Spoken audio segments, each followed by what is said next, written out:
Welcome back to my channel. আমি প্রিয়াঙ্কা। তো দেখো আজকে সকাল থেকে কীরকম মেঘলা ওয়েদার আর প্রচণ্ড পরিমাণে বৃষ্টি হচ্ছে, একবার করে এমনভাবে নামিয়ে দিচ্ছে। আর এপাশে চিনিও সকালবেলা খাওয়া দাওয়া করে দাদুর সাথে খেলা করছে।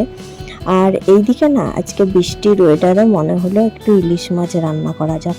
তো আমি কালো সর্ষে, সাদা সর্ষে আর তিল নিয়ে নিয়েছি, আর একটুখানি নিয়ে নিয়েছি যেটা হচ্ছে পোস্ত। তো ইলিশ মাছগুলোকে নুন হলুদ মাখিয়ে নিয়েছি, কড়াইয়ে তেল দিয়ে দিলাম। এবারে ইলিশ মাছটা কিন্তু আমি ভাজবো না, এমনিই করব। তো একটু দইও নিয়ে নিয়েছি, দইটা আমি একটু জল দিয়ে ভালো করে গুলে নিয়েছি। আর এপাশে ওইগুলোকে পুরো বেটে নিয়েছিলাম, সব মশলাগুলোকে বেটে আমি বাটাটাকে প্রথমে তেলের মধ্যে দিয়ে নুন হলুদ দিয়ে ভালো করে কষিয়ে নিচ্ছি। আর একটু লঙ্কা গুঁড়ো দিয়ে দিলাম, তোমরা লঙ্কা গুঁড়োটা তোমাদের পরিমাণ মতো দিও। এবার আমি ভালো করে কষিয়ে নিচ্ছি। তারপর আমি টক দইটাও দিয়ে দিলাম। টক দইটা দেওয়ার পরে একটুখানি কষিয়ে নিয়ে আমি কাঁচা লঙ্কা দিয়ে দেবো। দুটো কাঁচা লঙ্কা আমি ফাটিয়ে দিয়ে দিলাম। এরপরে দেখো আমার কিন্তু মশলাটা কষানো হয়ে গেছে বলে আমি মাছগুলো দিয়ে দিচ্ছি। মাছগুলো কিন্তু আমি ভাজিনি, কাঁচা মাছগুলোকেই দিচ্ছি।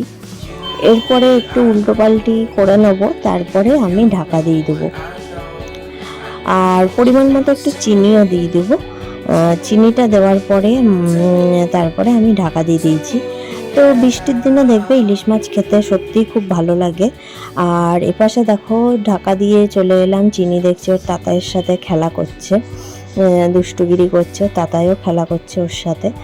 তো যাই হোক, তো আবার চলে যাই, আমি ঢাকা খুলে দিলাম। খুলে দিয়ে আমি আবার মাছগুলোকে একটু উল্টো পাল্টাই করে দিয়ে তারপর দেখলাম রান্নাটা কমপ্লিট হয়ে গেছে, গ্যাসটা আমি বন্ধ করে দিলাম। তো বৃষ্টি তো পড়ছেই, বেশ ভালোই লাগবে, আজকে দুপুরবেলা খাওয়াটা বেশ সুন্দর মতো হবে। তো রান্নাটা আমার কমপ্লিট হয়ে গেছে। তোমাদের কেমন লেগেছে রান্নাটা আমাকে সবাই জানিও।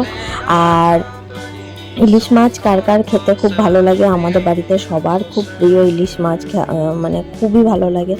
তোমরা আমাকে সবাই কমেন্টে জানিও যে এই রেসিপিটা তোমরা কজনে জানো আর কজনের ভালো লাগলো, কারা কারা বাড়িতে ট্রাই করেছো আমাকে সেটাও বলো।